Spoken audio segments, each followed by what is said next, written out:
درجات عند ربهم ومغفرة ورزق كريم صدق الله مولانا العلي العظيم. حضرات علماء کرام، بزرگوں اور بھائیوں، ہم سب کے لیے بڑی سعادت مندی کی بات ہے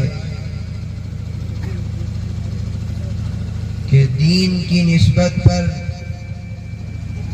ایمان کی نسبت پر، قرآن کریم کی نسبت پر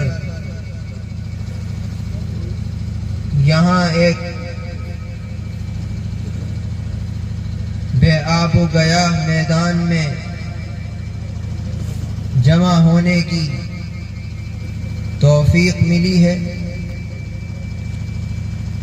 اللہ تعالیٰ اس مدرسے کو آباد اور شاداب رکھے اور ہمیں یہاں پر بار بار اسی طرح اکٹھا ہونے کی توفیق اور سعادت سے مالا مال فرمائے. دراصل یہ مدرسے اور اس میں پڑھائی جانے والی تعلیم ہمارے لیے اور ہمارے بچوں کے دین اور ایمان کی ضمانت ہے. جو لوگ بھی اس مسجد اور مدرسوں سے جڑے ہوئے رہتے ہیں اور جن کے بچے مدرسوں سے جڑے ہوئے رہتے ہیں، مکاتب سے جڑے رہتے ہیں، وہ دنیاوی بہت سے فتنوں سے محفوظ رہ جاتے ہیں. کیونکہ آج کل کا زمانہ تو فتنوں کا ہے، قدم قدم پر فتنے ہیں. ایمان کے لوٹنے والے،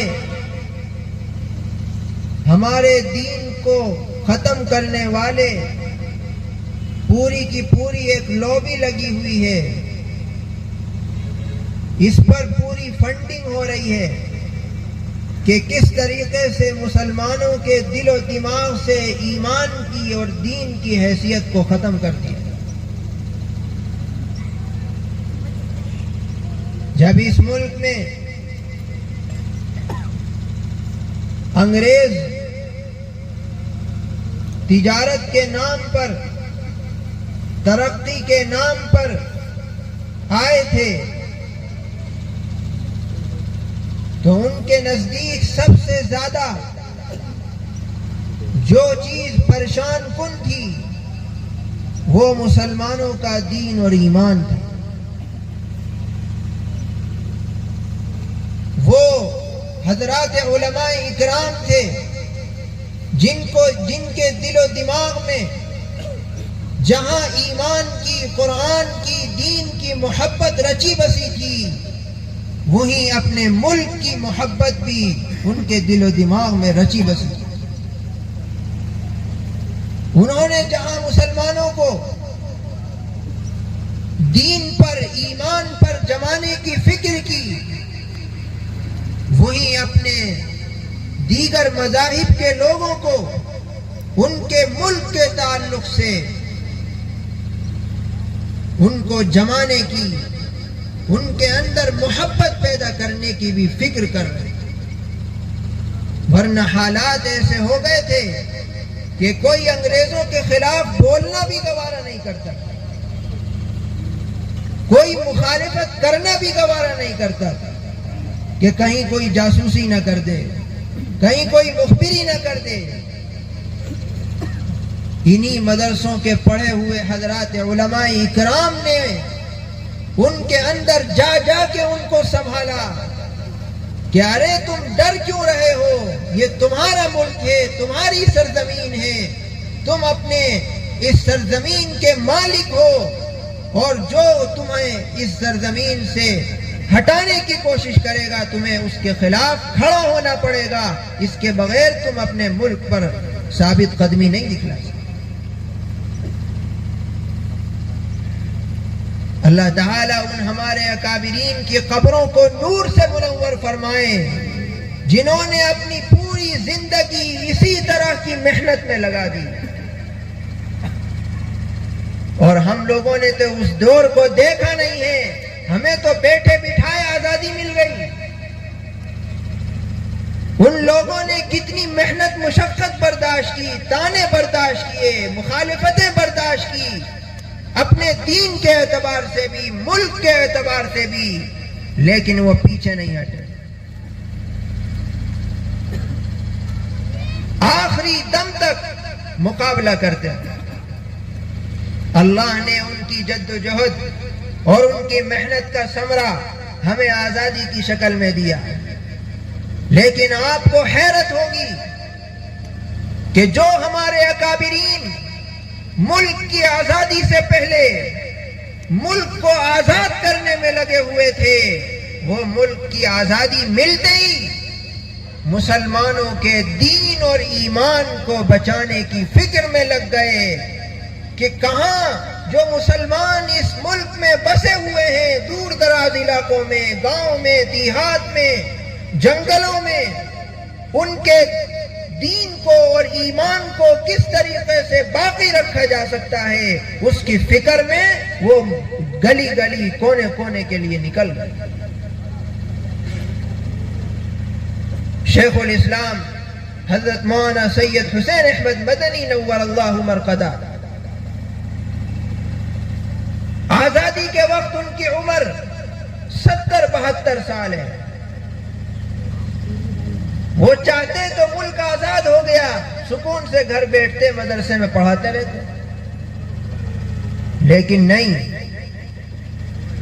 اس بڑھاپے کی حالت میں آخری سانس تک اسفار میں نکل گئے، دور دراز علاقوں میں، جہاں پر نہ سواری کا انتظام، نہ کھانے پینے کا نظم، اور وہاں جا رہے ہیں اور لوگوں کو تلقین کرتے پھر رہے ہیں کہ بھئی اگر تمہیں اپنے دین کو باقی رکھنا ہے، ایمان کو باقی رکھنا ہے، اپنی نسلوں میں دین اور ایمان کو باقی رکھنا ہے تو مکتب شروع کرو، مسجد شروع کرو، اپنی بچوں کو بھی اس میں بھیجو، بچیوں کو بھی اس میں بھیجو۔ ایک پوری تحریک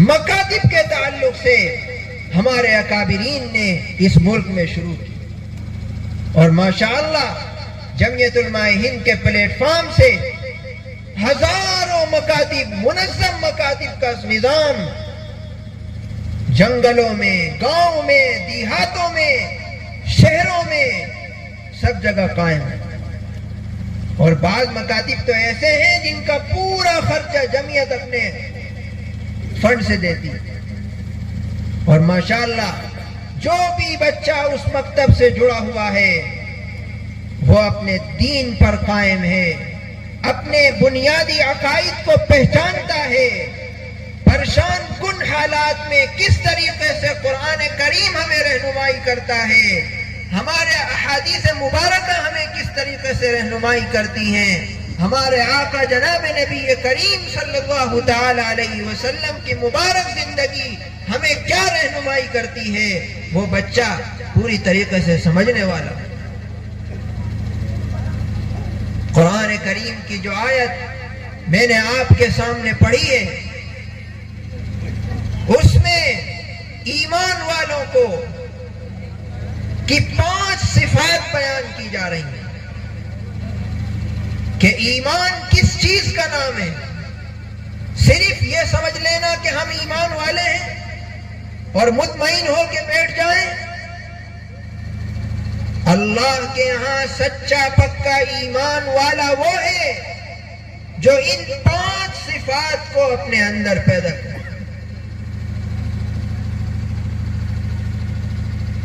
ساری دنیا اسی ایمان سے پریشان ہے۔ ایمان کس چیز کو کہتے ہیں؟ بن دیکھی چیزوں مان لینا. جو چیزیں ہم نے دیکھی نہیں ہے، چاہے وہ ہماری آنکھوں کے سامنے نہ آئے، ہماری عقل میں نہ آئے، لیکن ہمارے آقا جناب نبی کریم صلی اللہ تعالی علیہ وسلم نے ہمیں بتلا دیا، اس کو مان لینا، اسی چیز کا نام ایمان. ہمارے آقا جناب نبی کریم صلی اللہ تعالی علیہ وسلم نے ارشاد فرمایا کہ دیکھو اچھے اچھے اعمال کرو، گناہوں سے بچو، قرآن کریم کے مطابق زندگی گزارو تو تمہیں جنت ملے گی. اب جنت کسی نے دیکھی ہے؟ لیکن ہم ایمان رکھتے ہیں، اپنا عقیدہ رکھتے ہیں کہ جنت ملے گی اور جنت موجود ہے. کیوں؟ ہمارے آقا نے بتلایا. اور اگر تم نافرمانی کرو گے، اپنی مرضی کے مطابق زندگی گزارو گے، گناہوں کے ساتھ زندگی گزارو گے، مسجد اور مدرسے سے دور رہ کر زندگی گزارو گے، قرآن کریم کو پسے پش ڈال کر زندگی گزارو گے، تو یاد رکھو جہاں اللہ کے پاس جنت ہے وہی جہنم بھی موجود ہے. جہنم کسی نے دیکھی ہے؟ لیکن ہمارے آقا نے ہم کو بتایا ہے کہ اچھا کرو گے تو جنت میں جاؤ گے، برا کرو گے تو جہنم میں جاؤ گے. اب یہ تمہارے اوپر ہے کہ تم کس منزل کو اختیار کرو، جنت کو یا جہنم. دنیا والے کہتے ہیں کہ جو چیز ہم نے دیکھی نہیں ہے ہم اس کو کیسے مان لیں؟ جب ہم دیکھیں گے جب مانیں گے. لیکن ایک ایمان والا کیا کہتا ہے کہ ہمارے آقا نے ہم کو بتلا دیا، چاہے ہماری عقل میں آئے یا نہ آئے ہم اس کو مانیں گے اور آخری دم تک مانتے رہیں گے. اسی چیز کا نام ایمان. کسی نے فرشتوں کو دیکھا ہے؟ کسی نے اللہ کو دیکھا ہے؟ بلکہ ہم نے تو اپنے آقا جناب نبی کریم صلی اللہ تعالی علیہ وسلم کو بھی نہیں دیکھا. لیکن ہم عقیدہ رکھتے ہیں، ایمان رکھتے ہیں، یقین رکھتے ہیں کہ آپ آخری نبی ہیں، سارے انبیاء کے سردار ہیں، آپ پر نبوت کا دروازہ بند ہو گیا ہے، آپ ہی آخری نبی ہیں. آپ کو آخری نبی ماننا بھی ہمارا عقیدہ اور ایمان. تو ایمان والا یہ ہے کہ جو بن دیکھی چیزوں کو مانے، چاہے ہماری عقل میں آئے یا نہ آئے، چاہے ہم نے دیکھا ہو یا نہ دیکھا ہو. چونکہ قرآن نے بتا دیا، پیغمبر علیہ الصلوۃ والسلام نے بتا دیا، اس پر ہم ایمان رکھتے ہیں اور آخری سانس تک مانتے رہیں. یہی تو ہے ایمان والے اور غیر ایمان والے میں فرق ہے. غیر ایمان والا کہتا ہے کہ جب ہم نے دیکھا نہیں تو ہم کیسے مان لیں، جب دیکھیں گے جب مانیں گے. اللہ تعالیٰ فرماتے ہیں کہ اگر تمہیں ایمان والا بننا ہے تو ایمان والا تو اسی وقت بنے گا جب بغیر دیکھے، بغیر تمہاری عقل میں آئے تم اس کو مانو. ہم اپنے بچوں کو عقائد پڑھاتے ہیں، ایمان کی موٹی موٹی باتیں بتلاتے ہیں، ایمان مجمل جس کو کہتے ہیں، اور ایک ہے ایمان مفصل. آمنت باللہ وملائکتہ وکتبہ ورسلہ والیوم الآخر والقدر خیرہ وشرہ من اللہ تعالی والبعث بعد الموت. کہ میں ایمان لایا اللہ پر، اللہ کے تمام رسولوں پر، اللہ کی تمام کتابوں پر، اللہ کے فرشتوں پر، اچھی بری تقدیر پر، قیامت کے دن پر ایمان لایا. اب بتائیے اس میں سے کوئی چیز ہم نے دیکھی ہے؟ نہ ہماری عقل میں یہ سب چیزیں آ سکتی ہیں کہ فرشتے کیسے ہوں گے. ہم تو اس کو اپنی جیسے سمجھتے ہوں گے کہ جیسے ہمارے اعضاء ہیں ایسے ہی فرشتوں کے بھی اعضاء ہوں گے. قیامت کس طرح قائم ہوگی؟ اچھی بری تقدیر، ایمان لانا کہ سب اللہ کی طرف سے، یہ ہماری بنیاد ہے. یہی ایمان والے اور غیر ایمان والے میں فرق ہے کہ جو باتیں ہمارے آقا نے ہم کو بتلا دی ہیں وہ اس پر ہمیں ایمان لانا، یقین کرنا، ماننا، 100% سچا سمجھنا، یہ ہمارے ایمان کا جز ہے. اس کے بغیر ہمارا ایمان ہی مکمل نہیں. تو اس ایمان والے کے اندر پہلی صفت یہ ہونی چاہیے کہ جب اس کے سامنے اللہ تبارک و تعالی کا نام ہو یا اللہ کا ذکر ہو تو اس کے دل و دماغ میں اللہ کا خوف بیٹھ جائے.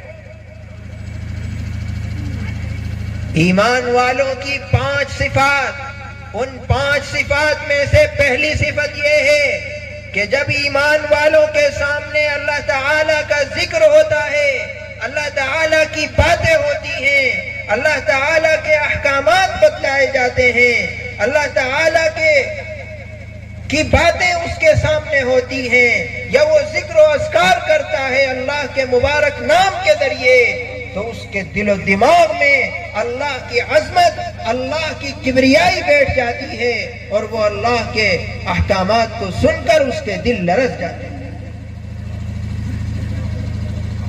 ذرا اپنے ایمان کا جائزہ لیجئے کہ ہم اللہ کی باتوں کو سن کر ہمارے دل میں کیا کیفیت طاری ہوتی ہے، دین کی بات کو سن کر ہمارے اندر کیا تبدیلی آتی ہے. ہم تو ایک کان سے سنتے ہیں دوسرے سے نکال دیتے ہیں. مسجدوں میں اعلان ہو جائے کہ بھئی دین کی بات ہوگی تو کوشش کرتے ہیں کہ بس جلدی سے جلدی مسجد سے نکل جاؤ، کہیں بیٹھنا نہ پڑ جائے. یہ ایمان کی کمی کی بات. اگر آپ کے پاس موقع ہے تو دین کی بات سننا بھی چاہیے، دینی مجلسوں میں بیٹھنا بھی چاہیے. ایمان والے کی یہی شان کہ وہ اپنے خالق اور مالک کے تذکرے کو سنتا ہے تو اس کے دل میں اللہ کی عظمت اور کبریائی پیدا ہوتی ہے، اللہ کی بڑائی کا تصور اس کے سامنے آ جاتا ہے کہ ہمارا خالق اور مالک اتنا بڑا ہے، اتنی عظیم الشان قدرت والا ہے، اتنی عظیم الشان طاقت والا ہے. ہم اس اللہ کے بندے ہیں، اس کے خالق اس بندے. اس لیے پہلی صفت ایمان والوں کی یہ ہے کہ جب ان کے سامنے اللہ کا تذکرہ ہو، اللہ کے نام ان کے سامنے آئیں تو ان کے دل لرز جائیں، اللہ کے عذاب کا تصور ان کے سامنے آ جائے کہ اگر ہم نے اللہ کے احکامات کی پابندی نہیں کی تو اللہ تعالی ہمیں عذاب سے دوچار کر سکتا.